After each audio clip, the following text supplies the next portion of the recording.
بسم اللہ الرحمن الرحیم۔ شیخ سعدی شرازی کی کتاب بوستان سے ایک نئی کہانی سنیے۔ ایک شخص جنگل میں جا رہا تھا کہ اسے ایک بوڑھی اور کمزور لومڑی دکھائی دی۔ لومڑی کے پنجے دیکھ کر وہ شخص خدا کی کاریگری پر حیران رہ گیا۔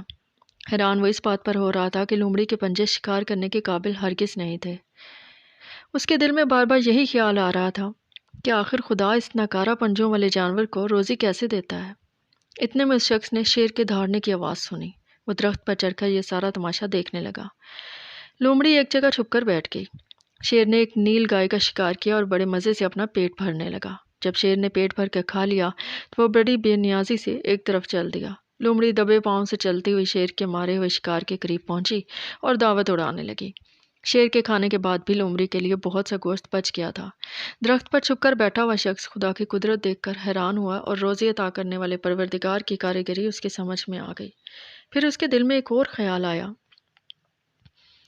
خدا ہر چرند پرند کو کسی نہ کسی ہیلے بہانے سے روزی عطا کرتا ہے، تو پھر میرا ایمان اس قدر کمزور کیوں ہے؟ میں کیوں اس قدر محنت کر کے روزی کے پیچھے بھاگتا رہتا ہوں؟ جو کچھ میری قسمت میں لکھا ہے وہ تو مل کے رہے گا۔ یہ سوچ کر اس شخص نے محنت نہ کرنے کا فیصلہ کر لیا اور اسی جنگل میں بیکار بیٹھ گیا۔ سورج سر پر آ گیا، شام ہونے لگی۔ اس نے دیکھا کہ چیونٹیوں کی ایک قطار بڑی تیزی سے ایک طرف جا رہی تھی۔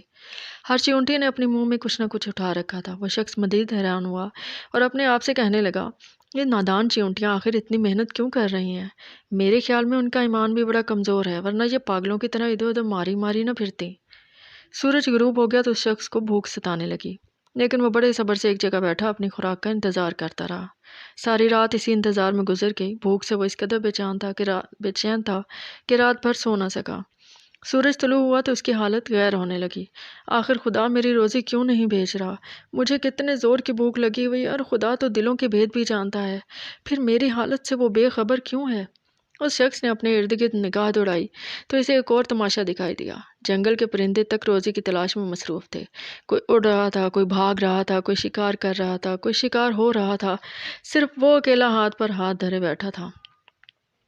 جب وہ بھوک سے بےتاب ہو کر زمین پر گرنے لگا تو اس کے کانوں میں ایک گونج سی آواز سنائی دی، احمق انسان، خدا نے تجھے مضبوط ہاتھ پاؤں اس لیے نہیں دیے کہ تو بیکار بیٹھا رہے۔ اٹھ اور شیر کی طرح شکار کر کے کمزور لومڑیوں کا پیٹ بھر۔ لومڑی نہ بن، شیر بن کر زندگی گزار۔ اپنے ہاتھوں اور پاؤں سے پورا پورا کام لے۔ یہ گونج سن کر ساری بات اس احمق انسان کی سمجھ میں آ گئی۔ اس نے بیکار بیٹھنے سے توبہ کر لی اور روزی کی تلاش میں محنت کرنے کا فیصلہ کر لیا۔